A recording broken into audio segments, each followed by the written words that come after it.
سن 15 ہجری کے اندر، یعنی حضرت عمر کے زمانے ہی میں، سن 15 ہجری کے اندر، غور سے سنیے، غور سے، سن 15 ہجری کے اندر حضرت عمر رضی اللہ تعالیٰ عنہ کے دور میں بحرین کے گورنر حضرت حکم ابن ابی العاص، ان کے بھائی عثمان ابن ابی العاص، ان کے بھائی حضرت مغیرہ ابن ابی العاص، یہ سارے کے سارے لوگ ایک لشکر لے کر کے سندھ پر آتے اور بھروچ تک آ جاتے۔ کب آئے ہیں یہ؟ سن 15 کے اندر۔ کتنی عجیب بات ہے، یعنی نبی کریم صلی اللہ علیہ وسلم کو ابھی دنیا سے گئے ہوئے چند ہی سال ہوئے کہ اسلام یہاں آ گیا۔ کب؟ سن 15 کے اندر۔ اسلام کون لایا پہلے؟ امام ابو حنیفہ لائے، وہ تو 80 میں ہوئے، 80 میں پیدا ہوئے، اور سن 15 کے اندر اسلام آ گیا ہمارے ہندوستان میں۔ اچھا، اور اس کے بعد سن 92 کے اندر خلیفہ ولید ابن عبد الملک، جس کا ایک گورنر حجاج ابن یوسف ثقفی، اس کی سرپرستی میں ایک لشکر سندھ پر آیا راجہ داہر سے لڑنے کے لیے۔ محمد بن قاسم جو 19 سال کے تھے، ان کی کمان میں آیا۔ یہ واقعہ کب کا ہے؟ سن 92 کا۔ اس وقت امام ابو حنیفہ کی عمر کتنی تھی؟ 11 یا 12 سال کی، چھوٹے سے تھے۔ یہ آنے والے کون آئے؟ امام کے ماننے والے نہیں، یہ حدیث کے ماننے والے، قرآن کے ماننے والے ہیں۔ اسلام اس طریقے سے آیا۔ سن 15 کے اندر سے شروع ہوا، سن 92 کے اندر یہ لوگ آئے، اور سن 92 سے لے کر سلسلہ چلتا رہا سن 95 تک، مسلسل 3 سالوں تک یہ اسلام ادھر آتا رہا۔ اچھا، اب معاملہ رہا حضرت خواجہ اجمیری رحمت اللہ علیہ کا۔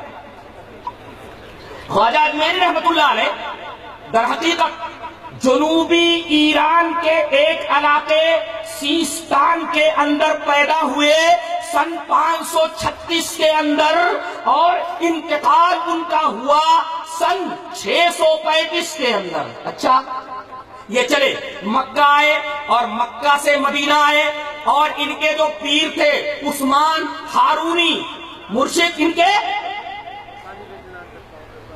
عثمان ہارونی، جب مدینہ آئے تو ان کے پیر نے کہا دیکھو یہ سامنے نبی کی قبر ہے، سلام کرو، سلام بھیجو۔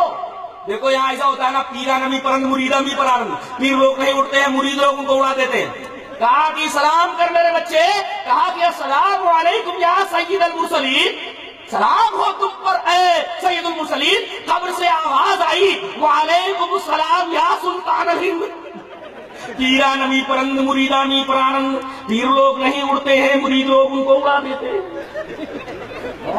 یا سلطان الہند۔ اچھا، پھر یہ بیچارے سن 586 کے اندر، اگر میرا حافظہ غلطی نہیں کر رہا تو سن 586 کے اندر یہ لاہور آئے، لاہور سے یہ ملتان آئے، اور ملتان کے اندر یہ 5 سال تک رہے۔ وہاں انہوں نے سنسکرت سیکھی، سنسکرت کے ماہر تھے اور اجمیری صاحب جی، راجپوت لوگ آئے، ان کے سامنے سورہ اخلاص کی تفسیر انہوں نے سنسکرت میں کی تھی۔ سنسکرت زبان کے ماہر تھے وہ جی، سنسکرت زبان کے ماہر تھے وہ۔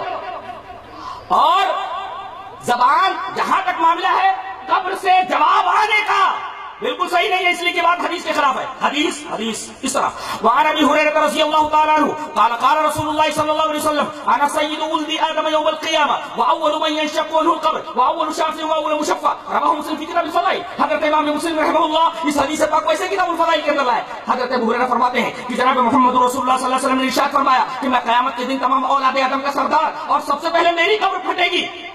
اس کا مطلب قیامت سے پہلے، سورہ اسرافیل سے پہلے آپ کی قبر پھٹے گی ہی نہیں، اور جب قبر پھٹے گی ہی نہیں تو جواب باہر آنے کا سوال ہی پیدا نہیں ہوتا۔ لہذا حدیث پاک سے ثابت ہوا کہ یہ کہانی بنا لی گئی ہے، پیرا نمی پرند مریدہ نمی پرند، پیر لوگ نہیں اڑتے ہیں، مرید لوگ ان کو اڑا دیتے ہیں۔ اور غزنی آئے، غزنی میں بتایا جاتا ہے کہ ان کو خواب دکھایا گیا، نبی کریم صلی اللہ علیہ وسلم خواب میں آئے، یہ بھی بالکل جھوٹی باتیں ہیں، غلط باتیں۔ تو کہا گیا کہ آپ ہندوستان جائیے، آپ ہندوستان آئے، دلی آئے، اس وقت پرتھوی راج جو ہے یہاں کا حکمراں تھا، اس سے ملاقات کی، اور انہوں نے اجمیر کو اپنی دعوت و تبلیغ کا مرکز بنایا، اور آج وہی وہ آسودہ خاک ہے۔ انہوں نے یہ نہیں کہا تھا کہ میرے مرنے کے بعد میری قبر پکی بنا لینا اور میری پوجا کرنا جی۔ اگر وہ راجپوتوں کو ان کے دربار میں ان کے پاس آتے ہیں وہ تو سورہ اخلاص کی تفسیر کرتے ہیں، وہ سورہ اخلاص پوری کی پوری توحید کے اوپر ہے، سورہ اخلاص کی تفسیر وہ سنسکرت کے اندر بیان کرتے ہیں کہ وہ کیسے کہہ سکتے کہ میرے مرنے کے بعد تو مجھے کارساز بنا لینا اور مجھے مشکل کشا مان لینا، مجھ سے درخواست کرنا، میری بگڑی بنا دینا، یہ کیسے سکتا؟ جو بات انہوں نے کہی ہے تو کب آئے ہیں یہ؟ کب آئے ہیں یہ؟ 586 میں تو یہ ملتان گئے ہیں لاہور سے. اچھا، اور ملتان 5 سال ہے، تو 86 کے اندر 5 سال اور بڑھا دیجیے. یہی کوئی 592 وغیرہ کے اندر وہ ہندوستان آئے. نبی کریم صلی اللہ علیہ وسلم کے 500 سال بعد. اور اسلام کب پہنچا ہے؟ سن 15 کے اندر آ گیا تھا. صحابی آ گئے تھے، اور یہی نہیں بلکہ محمد بن قاسم آ گئے تھے سن 92 کے اندر جی، اور 3 سال تک ادھر ہی رہے. اور ایک واقعہ بیان کر کے میں بات کو ختم کروں گا. آپ حافظ جماعت الدین ابن کثیر کی البدایہ والنہایہ پڑھیے، اور ابھی میرے عزیز عبدالغفار نے اس کو ویکیپیڈیا سے نکالا، جو ایک مستند انسائکلوپیڈیا ہے، اس کے اندر نکالا. تو اس کے اندر یہ لکھا ہوا ہے کہ معجزہ شق القمر، نظر ابن حارث آیا، عاص ابن وائل سہمی آیا، ابو جہل آیا اور کہا کہ اے محمد، اگر تم کہتے ہو صلی اللہ علیہ وسلم، اگر تم کہتے ہو کہ تم نبی ہو تو یہ چاند چودھری کا چمک رہا ہے، اس کو 2 ٹکڑے کر کے بتاؤ. نبی کریم صلی اللہ علیہ وسلم نے اپنی انگشت مبارک چاند کی طرف اٹھائی، چاند 2 ٹکڑے ہو کر کے، ایک ٹکڑا جبل ابو قبیس پر، ایک ٹکڑا جبل قیقان کے اوپر ٹھہر گیا. اس کے بعد بھی ایمان نہیں لائے. حقیقت یہ ہے کہ اگر آدمی حق کو قبول نہ کرنے کا فیصلہ کر چکا ہو تو آسمان سے اگر فرشتوں کو اترتا وہ دیکھ لے، مردے اس سے بات کرنے لگے، وہ ایمان نہیں لاتا. وَلَوَنَّا نَزَّلْنَا إِلَيْهِمُ الْمَلَائِكَةَ وَكَلَّمَهُمُ الْمَوْتَىٰ.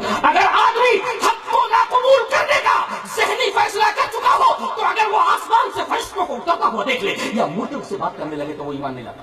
لا یؤمن، ایمان نہیں لاتا. جی، تو جب یہ چاند 2 ٹکڑے ہوا جی، اس وقت کیرالا میں ایک جگہ کا نام ہے کوڈنگلور، نا کوڈنگلر، ایسا کچھ نام، کوڈنگلر نام اس کا. وہاں ایک راجا تھا چیرامن پیرومل جی، اور ان کے خاندان کے ابھی ایک صاحب موجود ہیں، ان کی تصویر بھی موجود ہے انٹرنیٹ کے اوپر، دیکھ لیجیے آپ. وہ بھی مسلمان ہو چکے تھے، وہ اسی خاندان کے ہیں، اور اس مسجد کی تولیت انہی کے ہاتھ میں جی. تو یہ راجا اپنی بیوی کے ساتھ، ماں زوجتے ہی اپنی بیوی کے ساتھ یہ محل کی چھت کے اوپر گھوم رہا تھا. اچانک اس کی نگاہ گئی آسمان کے اوپر، دیکھا کہ چاند 2 ٹکڑے ہو کر ادھر ادھر ہو گیا. بڑا حیرت زدہ ہوا، اور پھر اس نے تفتیش کی. پتا چلا کہ ایک نبی مکہ کے اندر ظاہر ہوئے ہیں اور اپنے آپ کو اللہ کا نبی کہتے ہیں. فوراً صاف آئیہ مکہ کی طرف سفر کیا. وہ آئے، ایمان لائے. نبی کریم صلی اللہ علیہ وسلم نے ان کا نام عبد الرحمن رکھا. وہ آپس جب ہوئے عدن کے مقام پر، عدن کی بندرگاہ کے اوپر بیمار ہوئے، اور انتقال کرنے سے پہلے ان کے ساتھ جو ایک صحابی تھے جن کا نام مالک ابن دینار ہے، مالک ابن دینار کی قبر یہ منگلور کی کہیں آس پاس ان کی قبر موجود ہے. وہ ان کو بھیجا اور کہا کہ میری قوم کے پاس میرا یہ خط لے کر کے جاؤ.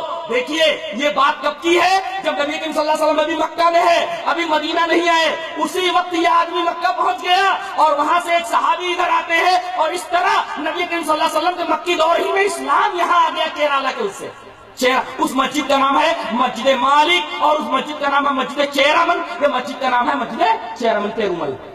یہ مسجد ابھی موجود ہے، میں نے پورا نکالا اس کا. عجیب و غریب مسجد ہے، اور اس کے اندر چراغ ہے، ایسے عجیب و غریب قسم کا چراغ ہے.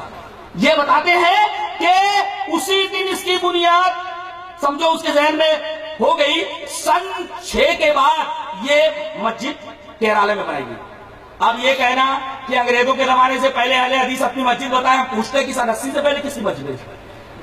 آپ جواب دو. اہل حدیث کے پاس تو جواب پہلے سے تیار ہے قرآن و حدیث کی روشنی میں. تو حضرت خواجہ اجمیری آئے ہیں تقریباً 592 کے اندر، اس سے پہلے اسلام یہاں آ چکا. لہٰذا یہ کہنا کہ انہوں نے ہی سب سے پہلے آ کر کے یہاں اسلام پھیلایا، یہ بات پائے تحقیق کو نہیں پہنچتی.